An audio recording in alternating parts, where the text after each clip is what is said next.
Olá! Sabe, às vezes, as ideias mais complexas do mundo podem ser resumidas em duas palavras bem simples: sim e não. Imagine só. De um lado, uma filosofia que olha para a realidade e diz sim, eu aceito, eu participo.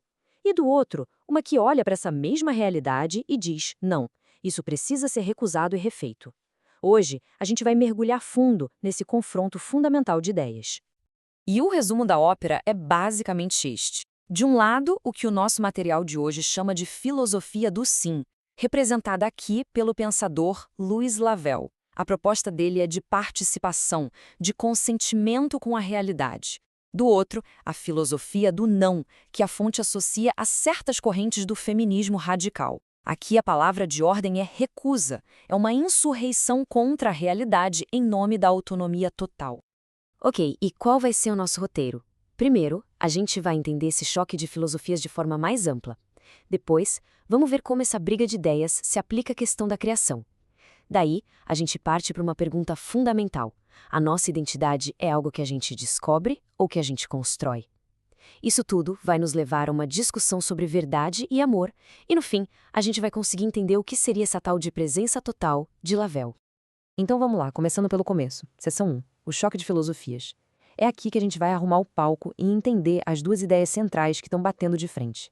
A participação na realidade versus a insurreição contra ela. Bom, a base do pensamento de Lavelle é essa palavra aí, participação. A ideia é a seguinte: imagine que a sua própria existência é um presente, um dom. Sendo assim, a nossa tarefa na vida seria aceitar esse presente e, mais do que isso, participar ativamente dele. Como? Através do amor, da criação, da comunhão. É uma filosofia que acolhe, que diz sim ao que nos é dado. E agora, o exato oposto à ontologia da recusa. Aqui, aquilo que nos é dado, o corpo, o mundo, não é visto como um presente, mas como uma imposição opressiva, uma espécie de prisão que precisa ser desmontada, superada pela nossa vontade individual. Percebe a diferença? Onde um vê um convite para participar, o outro vê um muro para ser derrubado. Seção 2. Criação versus recusa radical. E o primeiro campo de batalha dessas duas visões de mundo não podia ser mais fundamental, né? É sobre o nosso próprio corpo e a capacidade de gerar vida. Para Lavelle, a lógica é bem direta. Se a existência é um presente, um ato de generosidade, então o ato de criar, e especialmente de gerar uma nova vida, é a forma máxima de participar dessa generosidade do universo. A vida é vista como um rio que transborda, que se multiplica. Agora, se prepara para o contraste. Do outro lado, a gente tem teóricas como a Shulamit Firestone, que chega a chamar a família biológica de tirania. Nessa visão, a reprodução biológica não é um presente generoso, é a própria raiz da opressão. E para isso tudo não ficar só no campo das ideias, a fonte que a gente está analisando criou uma personagem para materializar essa filosofia da recusa. O nome dela é Lilith. Vamos acompanhar as escolhas dela para ver como isso funciona na prática. Então, o que a Lilith faz? Bom, primeiro ela adota uma posição filosófica contra a procriação. Para ela, a gravidez é uma invasão biológica do corpo dela. E como um ato de afirmação ideológica, ela escolhe se esterilizar. Mas a coisa não para por aí. Ela vai além e passa a encarar o futuro não como uma promessa, mas como uma ameaça a ser evitada. É a teoria do no future. Aí, a fonte provoca a gente com a análise de Lavelle. A Lilith acredita que está conquistando sua liberdade máxima, certo? Mas pela ótica de Lavelle, será que ela não estaria, na verdade, se tornando uma espécie de lago estagnado? Ou seja, ao se fechar para o fluxo da criação, ela estaria, no fim das contas, diminuindo o próprio ser? Fica a pergunta. E essa discussão nos leva direto para a próxima grande questão. Seção 3. O eu. Afinal de contas, quem a gente é? Somos algo que descobrimos dentro de nós ou algo que construímos do zero, tijolo por tijolo? Para Lavelle, o caminho é um de descoberta. A ideia é que cada pessoa tem uma vocação, quase como uma impressão digital da alma. O trabalho seria então descobrir essa vocação, aceitar os limites que nos foram dados, o corpo, a natureza, e usar isso como ponto de partida para transcender. Já a visão oposta, inspirada em pensadoras como Judith Butler, diz que a identidade não se descobre, se constrói, se performa. A ideia de performatividade sugere que o gênero, por exemplo, é uma atuação constante. E o conceito de somateca vai mais longe, vendo o corpo como uma plataforma biotecnológica pronta para ser hackeada e modificada. E a nossa personagem, na Lilith, leva isso ao pé da letra. Ela acredita que o gênero é performance. Ela trata o corpo como um sistema a ser hackeado, usando hormônios não para fazer uma transição, mas para criar uma forma totalmente nova, não binária.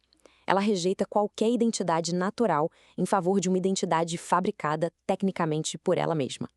E qual seria a crítica de Lavelle a essa abordagem? Segundo a fonte, seria a ilusão de narcisismo. Lembra do mito? O jovem que se apaixona pelo próprio reflexo na água e morre afogado?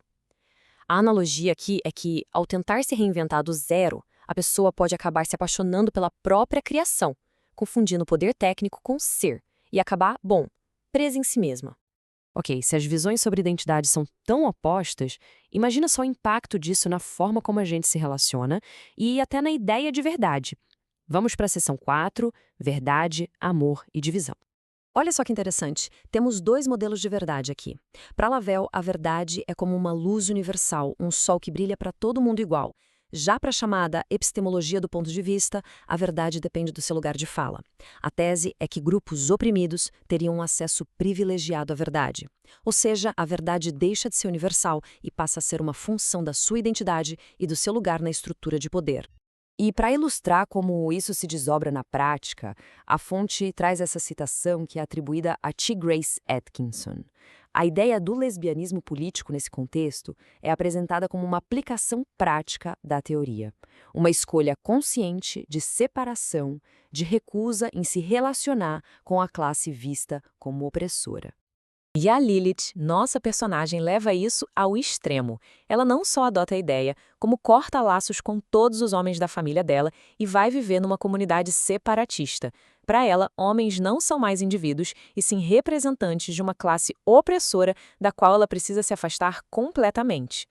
Pela ótica de Lavelle, uma atitude dessas seria uma mutilação do próprio ser.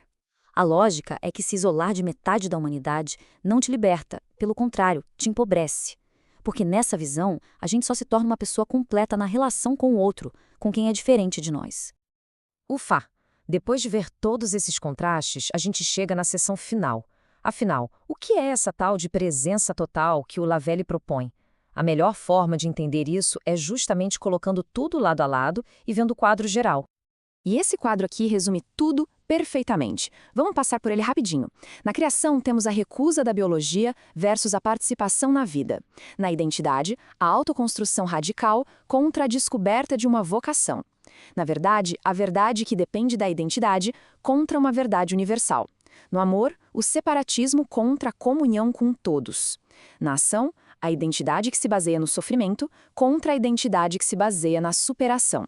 E, finalmente, na sociedade, a abolição da família contra a família como um lar espiritual. Fica muito claro, né? De um lado, uma filosofia que, em essência, diz não ao que é dado. E do outro, uma que diz sim.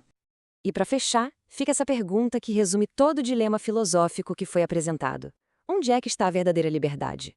Na aceitação de uma realidade que nos foi dada, como ponto de partida para ir além, ou na capacidade de desconstruir e criar uma realidade própria, do zero? A questão, como sempre, permanece aberta.